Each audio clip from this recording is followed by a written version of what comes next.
امام صاحب فرمانے لگے میں ایک دن تحریر لکھ رہا تھا تو اپنا قلم میں نے سیاہی میں ڈبویا، گرمی بڑی شدید تھی، جب اس قلم کو میں لکھنے کے لیے اٹھا رہا تھا نا تو ایک مکھی آ کے بیٹھ گئی اور وہ سیاہی چوسنے لگی۔ میرے دل میں خیال آیا بیچاری پیاسی ہے، چلو اچھے طریقے سے چوس لینا، اس کی گرمی تھوڑی ٹھنڈی ہو جائے گی تو میں دوبارہ سے سیاہی لگا دوں گا۔ فرماتے ہیں میں نے اسے وہ موقع دیا، اس نے اچھے طریقے سے اس سیاہی کو پی لیا، وہ توڑ گئی، بات ختم ہو گئی، میں بھول گیا، کبھی یاد ہی نہیں آیا۔ فرماتے ہیں جب میرا حساب ہونے لگا تو مالک کونین نے پوچھا غزالی وہ جو مکھی پہ رحم کیا تھا تو تیرا اس سے کیا لالچ تھا؟ کیا لالچ تھا؟ نہ تو اس کا کوئی ووٹ بینک تھا، نہ تیرے کام آ سکتی تھی، نہ وہ کوئی ڈیوٹی کر سکتی تھی، نہ تیری کوئی وہ تیری تعریف کر سکتی، اس بے زبان سے کیا لالچ تھا؟ کیوں موقع دیا؟ تو امام غزالی فرمانے لگے مولا تیری مخلوق سمجھ کے، اللہ تیری مخلوق سمجھ کے، تو رب کریم نے فرمایا تو میری مخلوق پہ رحم کرے تو میں تیرے اوپر رحم نہ کروں؟ کھول دو جنت کے دروازے، میں نے غزالی کو بے حساب جنت عطا فرما دی ہے۔ بھائی شرط یہ ہے کہ تو دیکھ تو صحیح، کبھی تو نے رحم کھایا، تو نے کبھی توجہ کی ہے؟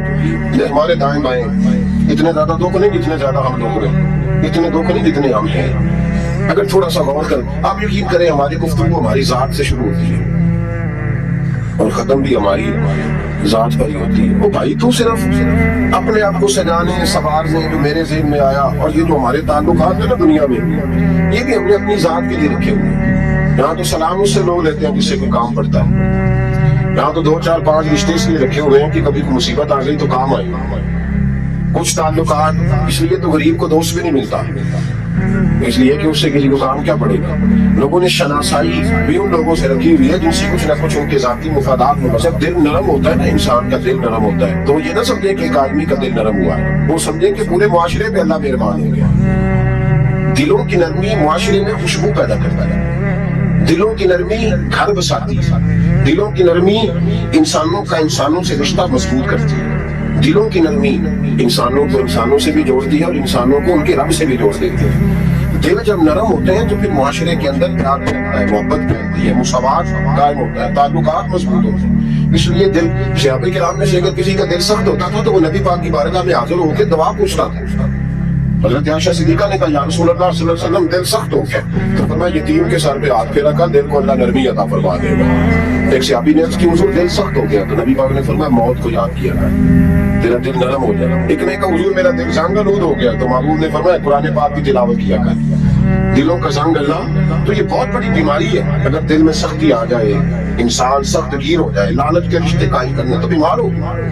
صحابہ اس کا علاج پوچھتے تھے، عرض کرتے تھے یا رسول اللہ اندر سختی آ گئی ہے، زنگ آلود ہو گیا مزاج، کوئی دعا تجویز کرے تو محبوب دعا بتلایا کرتا ہے۔ یاد رکھیں جب انسان انسانوں پہ رحم کرتا ہے، داتا گنج بخشری حجویری رحمۃ اللہ علیہ کشف المعجوب کے اندر لکھتے ہیں، فرماتے ہیں ایک شخص تھا بنی اسرائیل میں تو کسی پہاڑ کی چوٹی پر عبادت کرتا تھا، لوگ اس سے ملنے جاتے تھے، درویش لوگ جو ہوتے ہیں نا ان کی بڑی بات ہوتی ہے، وہ نیک آدمی پہاڑ کی چوٹی پر عبادت کرتے تھے، بنی اسرائیل کے ولی تھے، لوگ ملنے جاتے تھے تو رستے میں ایک ڈھلان تھا، وہ لوگ اوپر چڑھتے تو انہیں دقت ہوتی، ایک دم اس ولی کے دل میں خیال ہے یا اللہ تو اسے پیدا نہ کرتا تو کیا حرج تھا۔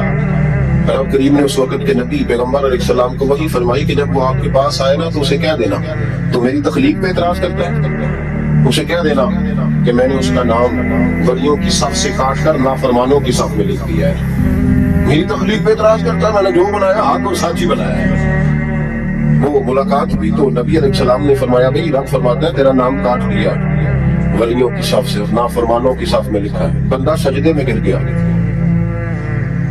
یا اللہ تیرا شکر ہے، یا اللہ تیرا شکر ہے۔ پیغمبر علیہ السلام فرمانے لگے تو بڑا بیوقوف ہے، مقام استغفار اور شکر ادا کر رہا ہے۔ کہنے لگا حضور آپ نے بات ہی بہت بڑی کر دی ہے، میرے رب نے میرا نام لیا، میں کہاں وہ کہاں، اس نے کہا کہ نام کاٹا، میرے رب نے۔ اللہ اکبر، میں تو سوچ بھی نہیں سکتا تھا کہ میرا ذکر اور وہاں ہوگا، اما میں تو اس کھاتے میں نہیں تھا، اتنی بڑی جگہ میرا تذکرہ ہوا۔ اللہ اکبر۔ پھر وہ عرض کرنے لگے پیغمبر علیہ السلام سے، کہنے لگے ایک آپ نے پیغام دے دیا، اب آپ میرا بھی ایک پیغام رب کریم کے حضور ناز عرض کر دیجئے گا۔ فرمایا وہ کیا؟ کہا عرض کیجئے گا مالک سے کہ مولا مجھے تیری مخلوق سے بڑا پیار ہے۔ وہ جو میں نے ڈھلان کی بات کی تو اس لیے کی تو دلوں کے حال جانتا ہے کہ لوگوں کو تکلیف ہوتی ہے، مالک کی بارگاہ میں عرض کرنا کہ میرا وجود بہت بڑا کر دے۔ آپ نے کہا ہے نا نافرمانوں کی لسٹ میں چلا گیا ہوں اب جہنم میں چلوں گا، تو عرض کرنا کہ میرا وجود بڑا کر دے، بڑا